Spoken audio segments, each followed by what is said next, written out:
কীভাবেই সহজে কাঁঠাল ভাঙা যায় এবং কাঁঠালের বড়া পিঠা বানানো হয় সেটাই আজকের ভিডিওতে দেখাবো। আমরা অনেকেই আছি যে হাতে কাঁঠালের কষ লাগবে বলে কাঁঠাল ভাঙা তো দূরের কথা খেতেও পছন্দ করি না। সেই জন্যই আজকের এই ভিডিওটা। আমি কাঁঠালটা মাঝ বরাবর কেটে নিয়েছি আর হাতে সরিষার তেল মেখে নিয়েছি। অন্যান্য তেল দিলে হাতের মধ্যে কাঁঠালের কষ ঠিকই লেগে যায়, সেজন্য চেষ্টা করবেন অবশ্যই সরিষার তেলটা দেওয়ার জন্য। তো আমি কাঁঠালটা ভেঙে নিয়েছি এবং কাঁঠালের দানাগুলো বের করে নিয়েছি। আর দেখেন আজকে আমার কাঁঠালটা খুবই ভালো পড়েছে এবং বড় বড় দানা এবং সুন্দর। তারপর আমি অন্যদিকে একটি জারের মধ্যে চাল ভিজিয়ে রেখেছিলাম, তারপর ব্লেন্ড করে নিয়েছি। আর কাঁঠালের থেকে কাঁঠালের দানাটা ফেলে দিয়ে কাঁঠালটাও ভালো করে ব্লেন্ড করে নিয়েছি।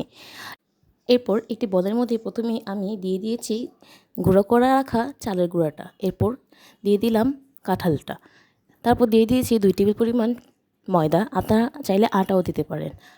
তারপর দিয়ে দিয়েছি মিষ্টি শিরা। এখানে আমার কাছে মিষ্টি শিরাটা ছিল, সেজন্য আমি মিষ্টি শিরাটাই অ্যাড করেছি। এতে পিঠার কালারটা সুন্দর হবে এবং খেতেও মজা লাগবে। আপনারা চাইলে চিনি অথবা গুঁড়ো অ্যাড করতে পারবেন। আর দিয়ে দিয়েছি সামান্য পরিমাণ লবণ, সেটা আমি অফ ক্যামেরাতে দিয়ে দিয়েছি। আর তারপর সবগুলো উপাদানকে খুব ভালো করে মিশিয়ে নিব। আর এত ভালো করে মেশাতে হবে যাতে কোনো দানাদার না থাকে। তারপর আমি আরও 1 টেবিল পরিমাণ ময়দা দিয়ে দিয়েছি, কারণ সবগুলো উপাদান বেশি পাতলা হয়ে গিয়েছে।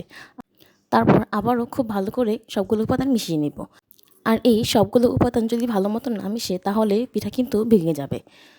তারপর আমি একটি প্যানে তেল গরম করে নিয়েছি। আর এই পিঠাটা অবশ্যই ডুবো তেলে ভাজতে হবে। অল্প তেলে দিয়ে ভাজতে গেলে কিন্তু পিঠাটা কড়াইয়ের তলানিতে লেগে যাবে।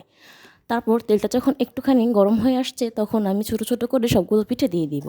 আর এ পর্যায়ে চুলাটা মাঝারি আঁচে রাখতে হবে।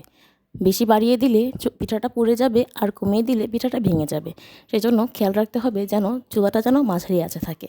তারপর যখন দেখব এক পাশ লাল হয়ে আসছে তখনই পিঠাটা উল্টে দিব। এর আগে উল্টানোর চেষ্টা করবেন না, তাহলে পিঠাটা কিন্তু ভেঙে যাবে। তারপর অন্য পাশও যখন দেখব লাল হয়ে আসছে তখন আমরা আস্তে করে পিঠাটা নামিয়ে নিব। আর নামানোর সময় যদি দেখেন একটুখানি নরম, তবুও কোনো সমস্যা নাই। তবে যখন দেখব পিঠাটা ঠান্ডা হয়ে আসছে তখনই পিঠাটা মুচমুচে হয়ে যাবে। তো আপনারা এভাবে বানিয়ে দেখবেন, এই কাঁঠালের বড়া পিঠাটা খেতে খুবই মজা লাগে। আর আমার এই ভিডিওটা ভালো লাগলে অবশ্যই লাইক, কমেন্ট, শেয়ার করবেন এবং সাবস্ক্রাইব করে পাশে থাকবেন। আল্লাহ হাফিজ।